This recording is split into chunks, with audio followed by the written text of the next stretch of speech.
हे WhatsApp everyone, मेरा नाम अनिल कश्यप और आप देख रहे हैं nix the tricks YouTube channel. Already हम लोग first fifth year plan, second fifth year plan, third और इसके साथ साथ प्लान हॉलिडे को समझ चुके हैं। अब जो हम लोग शुरू करेंगे वो हम लोग पढ़ेंगे थर्ड के बाद हमारा फोर्थ वाला प्लान। यहाँ तक हम लोग कंटेंट को कंप्लीट कर चुके हैं। हम लोग फोर्थ वाले प्लान को समझेंगे और इसमें चीज़ों को समझेंगे किस प्रकार से ग्रोथ स्टेबिलिटी को प्रोसेस किया गया था हमारा फोर्थ फिफ्थ ईयर प्लान में। तो चलिए कंटेंट को शुरू करते हैं, लेकिन उससे पहले छोटी सी रिक्वेस्ट, वीडियो पे हमारे फर्स्ट टाइम आ रहे हो तो प्लीज़ हमारे चैनल को सब्सक्राइब कर दो, और वीडियो को रिविजिट कर रहे हो तो प्लीज़ आपसे रिक्वेस्ट है कि वीडियो को अभी लाइक कर दो, बाद में आप भूल जाते हो। देखिए फोर्थ जो हमारा फिफ्थ ईयर प्लान था, इसका ड्यूरेशन था 1969 से लेकर के 1974 तक। अब क्या है, the main two objectives of this plans were first development with stability and secondly to achieve the state of self sufficiency. देखो जो महत्वपूर्ण जो इस प्लान के ऑब्जेक्टिव्स थे वो क्या थे। सबसे पहला था कि डेवलप करना है, हिंदुस्तान में डेवलपमेंट को लाना है, और साथ साथ सेकेंड नंबर में क्या था, self sufficiency.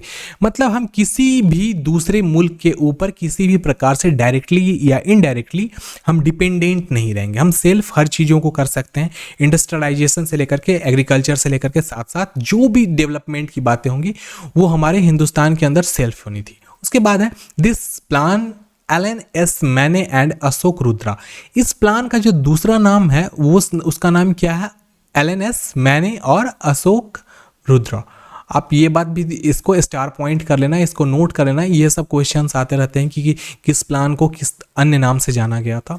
It was during the plan that slogan गरीबी हटाओ was given by Indira Gandhi during 1971 election. इस समय में देखा जाए तो इंदिरा गांधी ने गरीबी हटाओ नाम का एक स्लोगन भी दिया था।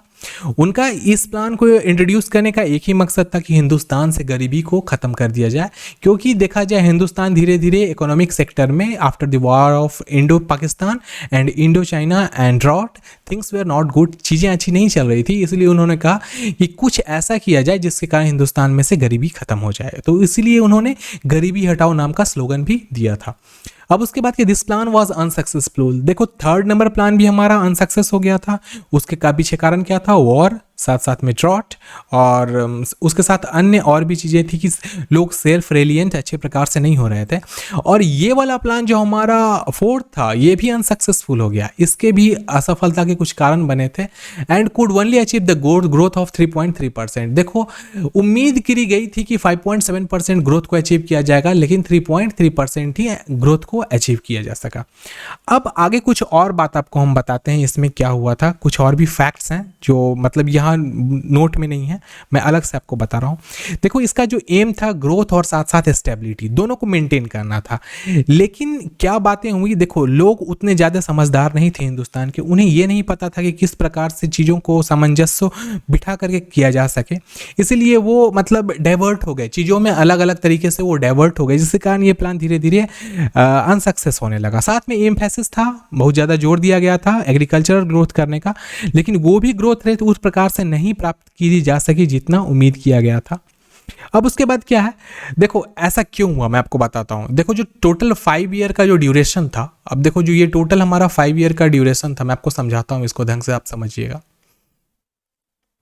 देखो ये जो 5 ईयर का हमारा ड्यूरेशन था 1 2 3 4 एंड 5, इसके शुरुआत के जो ये वाला एग्रीकल्चरल बेसिस पे मैं बताता हूँ, शुरुआत का जो पहला ईयर था ये वाला और दूसरा वाले में, इसमें रिकॉर्ड प्रोडक्शन हुई थी। रिकॉर्ड प्रोडक्शन मतलब बहुत ही ज़्यादा प्रोडक्शन हुई थी, मतलब उम्मीद से ज़्यादा, जितनी उम्मीद लोग नहीं किए हुए थे उतनी ज़्यादा मतलब प्रोडक्शन हो गई थी, मतलब क्रॉप्स की।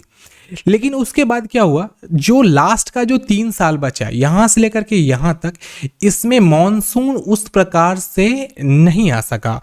मॉनसून उस देखा जाए उस प्रकार से नहीं आ सका। उस प्रकार से नहीं आने का मतलब क्या, देखो उस टाइम में इरिगेशन और साथ साथ में हमारा हिंदुस्तान की जो फर्टिलाइजर्स वगैरह का यूज़ करने का तरीका हिंदुस्तान के फार्मर्स को उतने अच्छे प्रकार से नहीं आता था, और वो लोग कंप्लीटली देखा जाए तो मानसून पे ही डिपेंडेंट थे। तो मानसून ढंग से नहीं आया, इस कारण से ये जो हमारा जो रिकॉर्ड प्रोडक्शन की जो 2 साल थी ये इधर आकर के खेल खत्म हो गया, समझो। तो इधर आके चीज़ें और बकवास बदतर से बदतर चली गई। उसके बाद क्या हुआ, उसके बाद और भी कुछ बातें हुई थी, जैसे कि tackle influx of Bangladeshi refugees. अब टिकल इन्फ्लक्स क्या हुआ, बांग्लादेश है अभी का, वहाँ से रिफ्यूजीज इंडिया में इंटर करने लगे, जिसके कारण बहुत ज़्यादा समस्या आने लगी। और वो समस्या इसलिए भी आने लगी क्योंकि आपको पता होना चाहिए वो पूर्वी पाकिस्तान हुआ करता था, और पाकिस्तान का जो कंट्रोल था इनडायरेक्ट वे में बांग्लादेश के ऊपर था, और बांग्लादेश को भी आज़ाद करना था। तो इसलिए श्रीमती इंदिरा गांधी ने बहुत ज़्यादा इन चीज़ों को, मतलब उन्होंने कोशिश किया था सब कुछ ठीक होने का, और उसी कारण बहुत ज़्यादा जो विद्रोह हुआ बांग्लादेश में, तो बांग्लादेश से लोग आने लगे हिंदुस्तान में, जिसके कारण क्या हुआ, टिकल इन्फ्लक्स पैदा हुआ। अब प्राइस इंक्रीजमेंट इस कारण से, देखो जो हमारा अनसक्सेस होने लगा, इसका एक और कारण था, प्राइस की जो इंक्रीजमेंट थी वो 61% से लेकर के 65% के बीच में चली है। वैसे कहा जाता है 61% ही थी, लेकिन जो प्राइस का जो इंक्रीजमेंट हुआ था वो 61% से लेकर के 65% तक चला गया था। ये भी कारण बना कि फिफ्थ ईयर प्लान था हमारा वो 100% अनसक्सेस हो गया। तो शायद उम्मीद करता हूँ यहाँ तक आपको बातें अच्छी से समझ में आ गई होगी। वीडियो अगर पसंद आई हो तो प्लीज़ वीडियो को लाइक कर दें, और चैनल पे फर्स्ट टाइम आए हो तो चैनल को आप सब्सक्राइब कर दो। आज के लिए कंटेंट को यहीं रखते हैं, नेक्स्ट कंटेंट में अगले दिन मिलेंगे, तब तक के लिए bye bye, take care and stay blessed.